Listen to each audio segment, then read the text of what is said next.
No. That was squandered a long time ago. I don't think we ever had one. No, but you. I mean, you were okay. You didn't suffer greatly. No, I didn't have a hangover or anything. I just felt quite odd, and I think that was.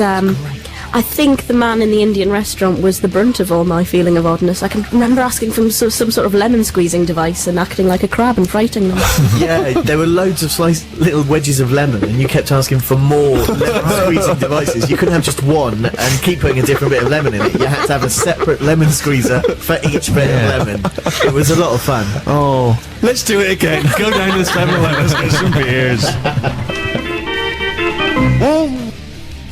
Born in 1937 in New Orleans, Clarence Frogman Henry, the Frogman there being the clue, of course, that's one of his musical trademarks, the frog impression. Is he coming in later? He's not, sadly. Although, interesting, I was checking on the website, Frogman is still available for bookings. Oh, good. And he's still alive, and he can still sing like a frog. That's what it says. Very proudly it says on the website, can still sing like a frog. Because I imagine there's a lot of people booking and checking that, but no, it's all there. So, yeah, if you need to get hold of Frogman for any reason, any kind of parties or anything, or maybe a wedding, it'd be tremendous for a wedding, then, he, as I say, is available. Steve Show, 6 Music, thank you very much indeed for tuning in. Frogman's not coming in, but we do have some exciting guests on today's programme. Later we will be hearing Gomez live in session. They came in for us yesterday, and you boys, of course, were busy doing other things, but Sammy was so preposterously excited, it was unbelievable. I have never seen anyone this sort of frenzied. You were just kind of lingering there. What time did you get here? I got here about 3. Were you there? About 2.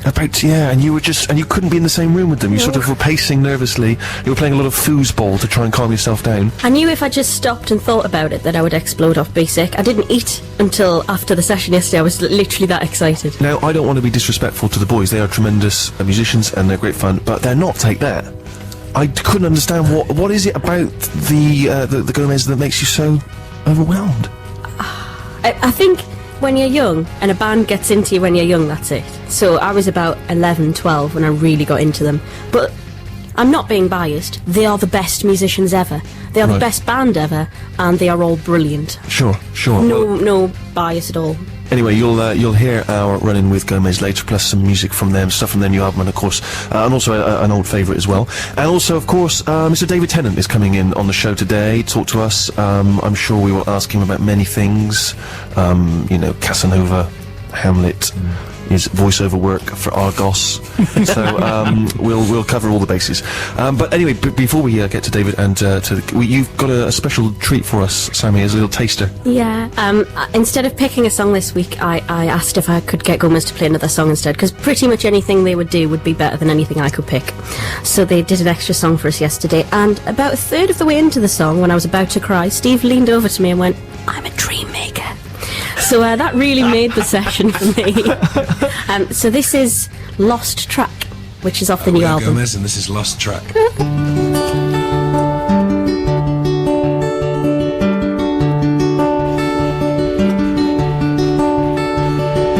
They're whispering, they don't want us to hear. They lower their eyes every time you come near.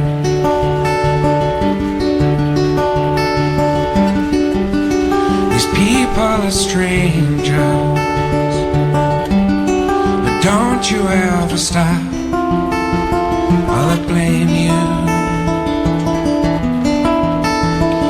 Your crimes are numerous, but they seem destined and vague.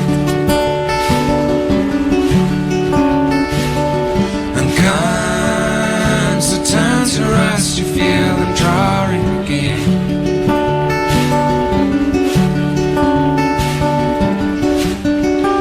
Everything changes, and from the bottom to the top, you're still the strangest. Lost myself trying to track you down. Circle closes in around.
Star, Sammy's musical choice, a little taster of Gomez's session for us later. What was the tune? It was Lost Track off the new album, A New Tide. Thank you very much. As I say, Gomez in session for us later.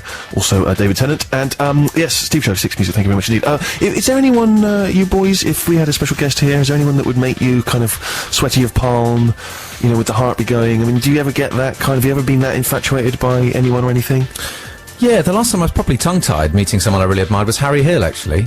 Oh, really? Yeah, because I've become a bit obsessed with TV Burp. I think it's the funniest kind of thing on telly. And I met him at a party, and have you met him? I'm sure you've met him socially. I don't think so, maybe briefly, very briefly. He's kind of Harry Hill light when you meet him, so, you know, in real life. He wears quite big collars, but not big collars, and kind of reasonably broad-shouldered jackets, and quite old-fashioned glasses. Just a few pens in the top pocket. Exactly. And slightly thinner-soled loafers. And he's just very, very quiet and urbane and sweet. And I turned into a 15-year-old boy. I just gibbered, didn't know what to say. What did you say? I said, I tried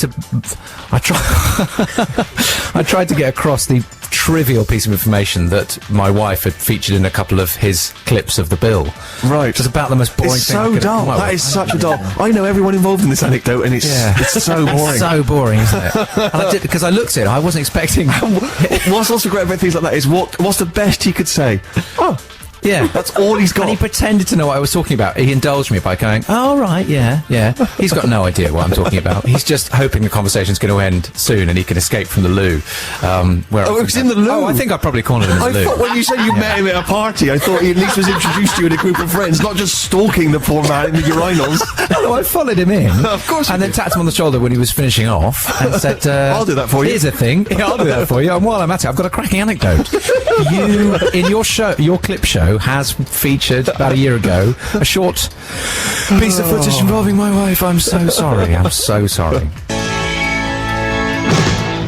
From a 1979 album, Wave, that's Patti Smith, of course, doing her version of The Byrds, So You Want to Be a Rock and Roll Star, Steve Show, 6 Music. And, Harry, did you have anyone that you would become sort of sweaty and worried and anxious? Yeah, I mean, for me, it would be the great radio sidekicks, you know, people I look up to and admire, Comedy Dave, Jackie Brambles, Sid the Manager, those kind of guys, you know. Sid the Manager, was he on the Steve Wright's game? Yeah, he was an actual person, I'm sure.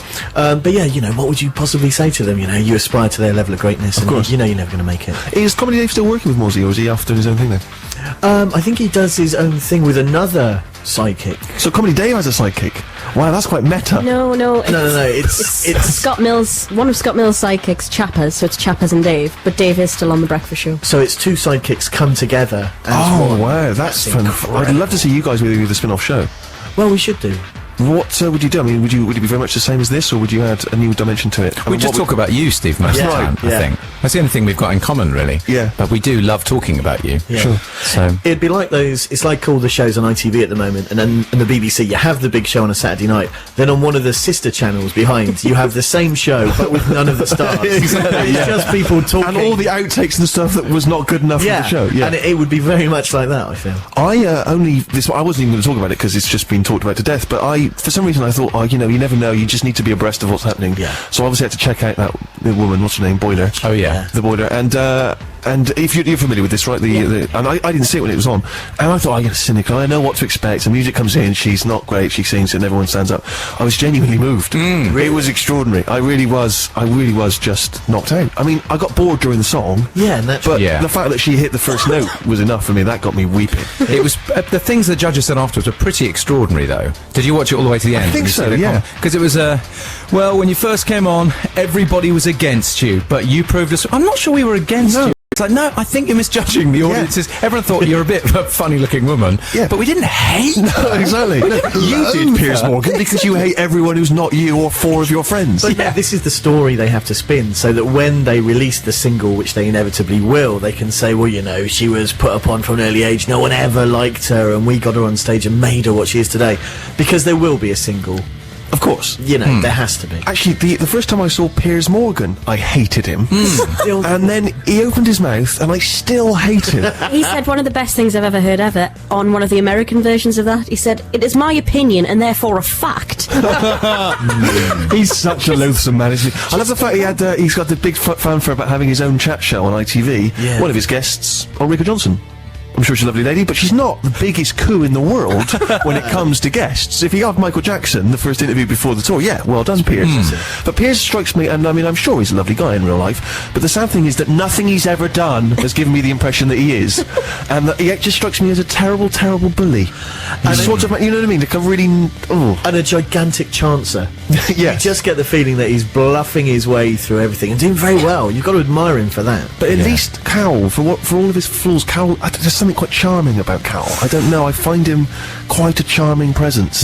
He sort of plays up to his kind of, you know, his image as the sort of pantomime villain. Yeah. But there's something about Piers that sort of wants to be the everyman, but you know him and his rugger mates are just, being... I find Holden even You know more when you loathsome than Piers. Holden? Yeah. Really? She's a lying...